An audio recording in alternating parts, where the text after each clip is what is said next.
Um, I got this light shining on me. So the first time I did this with the light shining on me, not the first time I made a video in the dark, but the light bright, so I ain't about to blind myself looking into the light. That's a bar. Don't blind yourself looking into the light. But sometimes I like to be blinded. You know what I'm saying? Faith, you know what I'm saying? What you can't see. What you can't see. Faith, what you can't see. But you do it anyway. You know what I'm saying? Faith. It's something, faith, not by sight, or sight, something like that. I can't really recall it right now. I ain't been studying that part of faith. But if you know what I'm talking about, you know where sometimes the biggest person might be in the front, so the shortest person can't see in the front. The shortest person gotta trust the bigger person that is in front of them, that's blocking them from what they can see, even though the person in the back may be the leader. You know what I'm saying? Wolves travel like that. The leader of the pack will be at the back of the pack because the leader of the pack is protecting the rear of the pack. You know what I'm saying? The leader is protecting the ones at the rear, because typically the ones in the rear are generally more weaker than the ones in the front. But you also have a leader in the front. So there's a leader in the front, and then the strongest leaders in the rear. I'm saying sometimes that's just what it be. Sometimes that's just what it is. You can look at it at the foundation of a family from a biblical principle. The man is the foundation. You know what I'm saying? Everything else is built upon him. The man is the foundation. Everything else is. So sometimes the man has to be at the rear or on the bottom. Like it's a principle. It's a law. That's just what it is. You can't argue if that's where you coming from and you feel what I'm talking about. But for those of you who don't listen to me on the daily, or who don't listen to yourselves, you don't understand what I'm talking about. And I know it may seem like I'm rambling, but this is just how I flow, man. This how I flow. So either you stay with me or you don't. Clock out. You know what I'm saying? I ain't got no problem being who people want me to be when they writing that check for the contract I created. But I do have a problem when people want me to be who they want me to be, but they ain't paying me to be nobody. You know what I'm saying? I got a problem with that. So if you don't like my flow or you ain't feel my flow, it's cool, because I ain't for everybody and everybody ain't for me. That's why I only married one woman. That's why I only got one wife. That's why I only got one sexual partner, and that's my wife. You can like it or you ain't gotta like it. I don't care. Sometimes I'm just that person. I gotta speak real. Me and my dog was talking the other day, and he was like, "Bro, you wild," because I stated the obvious. He's like, "Bro, he was like, you know, people really think you crazy, bro." I was like, "I know, dog," and sometimes I be thinking to myself, I'm like, "Bro, am I crazy because I state the obvious, or am I crazy because I state the obvious and people think I'm crazy for stating the obvious?" Hold on, let this airplane pass.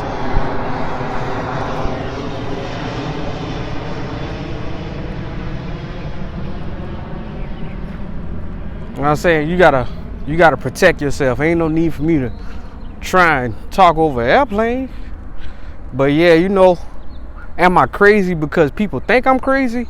Or am I crazy because I state the obvious and people have become so immune to the obvious that they don't even state the obvious? It's just where I'm from, real is real.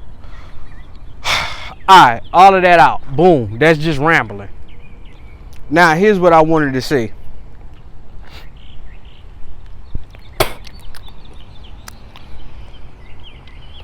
I know I'm nasty, you nasty too. You don't spit. Here's what I wanted to say.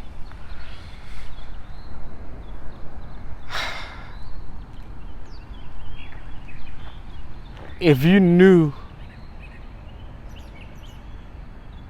that your life would be over on this earth at the end of this video, would you be ready? Like, if you knew today was the day you were going to die, are you prepared? Like, are you prepared and are you ready? Like, ready and prepared are two different things. You can go follow Kendall Ficklin to understand what's ready and prepared. I ain't about to break that down. I ain't about to break that down right now. That's a lot to be breaking down.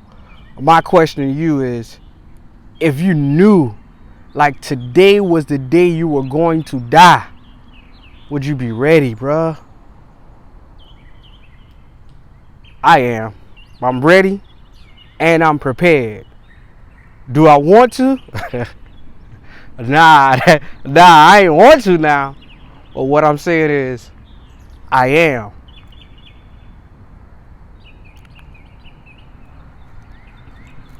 I think we get to this place. I honestly think we've gotten to this place where so many people say that they're ready to die, or they're prepared to do whatever it takes for their family.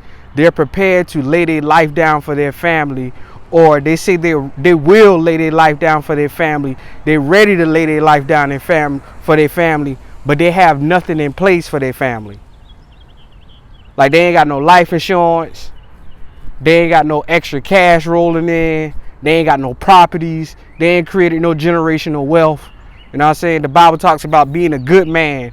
A good man leaves an inheritance not for his kids but for his grandkids. So by that term, if you haven't set up anything for your grandkids, then are you a good person based on biblical principles? I'm just asking a question. Don't get mad with me. I'm just asking a question. I am. If today was that day, or if today is that day, I am ready. Like, do you know the willpower it takes to say I'm ready? To look God in his eyes and say I am ready. Or to look God in her eyes, or to look yourself in your eyes in the mirror, on the camera, web, and say I am ready and I am prepared. And if today is the day that I lay my life down, I lay my life down willingly. Bro, don't you know I say that because I had my life taken from me unwillfully. Like unwillingly, I laid the life down. Like I laid the life down. Like let's go ahead and be clear. I didn't die. I ain't almost died. I died. Let's just go ahead and get that out there. Let's go ahead and get that out there. Like let's go, boom, flatline. Let's go ahead and get, boom, flatline. So when you see me with the little EKG or whatever that little red thing is, you know, in our culture, it's the heartbeat sign. I don't know the proper name of it. I'm pretty sure I will learn the proper name as I move forward and start elevating in my game and creating separation. I'll learn the proper name of that logo or whatever it's called. I'll learn it, but right now I ain't on that, bro. What I'm saying is I died. I woke back up, and I was afraid to go to sleep ever since then, because every time I closed my eyes, I was afraid that I was going to die. Have you ever seen somebody who wanted to die but couldn't die?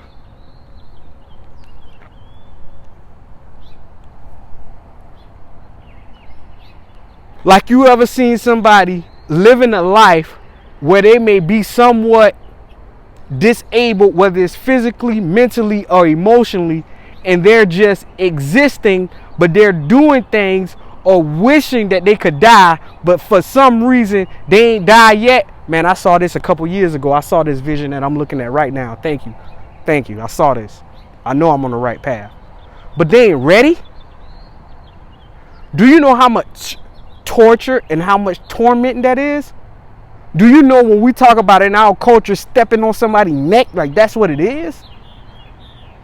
Do you know when you get that signal, like that's what it is for your life? Like me and my dogs, we speak different languages. Like we speak, you know what I'm saying? We speak different languages. When I say go, I mean go. Like when I don't, it's no need to repeat myself. Like if I say go, go. And when I say my dogs, I ain't talking about all my homies. I'm talking about me and my wife. We speak a different language. If I say go, we go. If she say go, we go. That's just it. Like, bro, what you got set up, man? What you got set up for your family? If today was the day, you dead, your people crying over you, you left them with bills, you ain't left them with no money. You ain't left them with no property. You ain't left them with nothing that they can continue or carry on in their life. All you left them with was a curse. They got bills to pay. They got mortgages. They got rental property. They got car insurance. They got car payments. They got layaway payments. They got jewelry payments. They got payments on guns. They got payments to the drug dealers. They got payments to the pharmacies. You got all this stuff your family got to pay because you ain't had nothing in place when you die. And some of y'all ain't gonna get what I'm saying. Y'all ain't gonna catch the importance of it because you think I'm crazy. You think I'm talking out the side of my neck. You think what I'm talking ain't real. But for some of y'all gonna catch this thing, and when you catch it, bro, apply it. Because you got to get people in your life that ain't broke, bruh. You got to get around these broke people, bruh. It's too many broke people talking as if they bout this. It's too many people who saying they got money and ain't got no money. It's too many people who saying they driving the Benz and ain't driving no Benz. It's too many people saying they gonna do a lot of stuff and ain't nobody did nothing yet. What I'm telling you is, bro, I done it.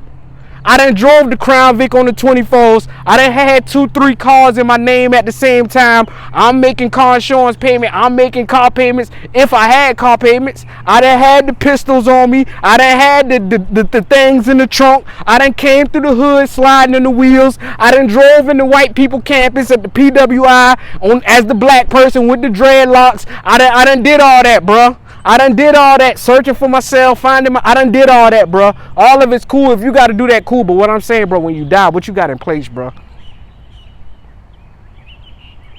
Like, I speak with so much authority and so much passion because I invested in what I did, bro. I invested in this. God gave me a gift. I took money, I invested in the gift. Y'all taking y'all money and y'all going to risk in the stock market that y'all ain't learned nothing about yet, which I ain't saying ain't no problem because that's how some of us learn. We kinetic learners, we experimental learners, whatever, cool. But what I'm saying, you ain't even invested in yourself, but you invested in everything else. When you gonna invest in yourself, when you gonna discover your gifts and your talents and build upon your gifts and your talents? Bro, I wrote a book. That's my kids' legacy. My wife know how to print the books. She know how to ship the books. She know how to sign the books. My wife know how to write a book. She know how to edit a book. So that's my kids' legacy. Boom, granddad did this. They can say that in whatever. If they going to school, if they in business, my granddad left this. My kids can say my daddy left it. I ain't even had them yet, bro. So what I'm saying to you, bro, is like, you got to get to a place mentally. Like mentally, you got to be there, bro. Like if you gonna be out here doing what you're doing and you're gonna be risking your life, which is the easiest thing that you can possibly do, which is die. The hardest thing you can possibly do is live. But if you truly want to live, bro, you got to set your family up, bro. I'm telling you, bro, I'm pulling cars now. And I got a chip on my shoulder.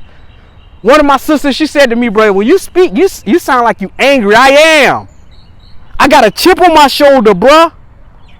My mama, I ain't talking about my aunts, I ain't talking about my uncles. They all take care of my grandma. But my mama is the one who sacrificed her life to be there with my grandma every single day. My mama, bruh. My mama. So you don't think I'm about to not go hard? Like, that don't make sense to me to not go hard. And I see my mom sacrifice so much for her mom, bruh. I talked to my mom and my mom told me about the dreams that she had, the goals that she had. And you don't think me and my family put my mama in these positions to make these dreams and to make these goals? My mama never wanted to leave my grandma's side. Bro, don't you know for Christmas my mama left my grandma's side for a couple days? Bro, do you know what that did to my mama? Do you know the sense of confidence that created in her, bro? To be with her kids, bro. I ain't talking about with her brothers. I ain't talking about with her sisters. I ain't talking about her nieces. I ain't talking about her nephews. I'm talking about my mama kids, bro. And we all got different daddies. And we all hold it up. You say what you want to say. We put it on our backs. So everybody see a life that they think they want to live, but they don't know the challenges that come with that life, bro. They don't know they don't know the strength that it takes, bro. You don't know the strength every day that I wake up and say, I'm going to live. I choose to live. You don't know the strength that it takes, bro. I was ready. I was telling God, take me, bro. Take me, God. I had them days when I was in my mama house sitting on a rocking chair in her 2-bedroom mobile home. And I was looking to God just saying, God, take me with my hospital gown on, with the hospital socks on. I was there, bro. I felt that pain. Ain't nobody else feel that pain but me. I felt that pain. I felt that pain when I was ready to give it all up, bro, because it was too much to handle. I felt it, bro. I felt it. Do you know what it's like to be in church service with your gun on you and you crying because you don't know what has happened to your life? Do you know? You don't know what it's like, bro. And I'm telling you, until you had a goddamn on life experience, a death experience, until you had it, bro, you won't know, you won't get it, bro. You think it's a game until you get popped, and when you get popped, it's too late. You may never get a second chance. You may never get a second chance at life, bro. You may never get it. Bro, by the grace of God, I got what I got, bro. And I'm telling you, that's why I go in. That's why I'm an overachiever. That's why I got the chip on my shoulder. Because my mama said she want to go to Cali. Bro, don't you know I'm going to get my mama to Cali before she leaves this earth, bro. I'm going to do that, bro. I got to do it, bro. I got to do it. And if I don't do it before I leave this earth or before she leaves this earth, I know my wife is going to set it up that way. If I leave this earth, my mama go to Cali. She got to go, bro. She got to go. If my mama leave this earth before me, I done been to Cali, so we been there, but I got to get my mama there physically, bro. I got to. It's just a go. My mama said that's something she always wanted to do. It's a goal of mine, bro. Are you ready, bro? If today was the day, are you ready, bro? Would you lay it all down, bro? Willingly. Would you step into it cleansed? Would you step into that thing cleansed, happy that today is the day that you transition from earth into the everlasting life? Like, are you happy? But if you ain't happy, get your house in order. Oh, do it right away or today, whatever. I ain't never really know the words. All I need to know is get your house in order, bro. My name is Melquan Shaw, live from the 843, and I'm an educational artist. Every time I tap my heart 2 times, that's to let the WT area know. You know what I'm saying? I've been there, bro. I done did that. I gave my community service. I volunteered. So, and they know what this means because I told them if they was at that event at D.P. Cooper Charter School under the leadership of Dr. Kerry Singleton, they know failure is not an option. Let's get it.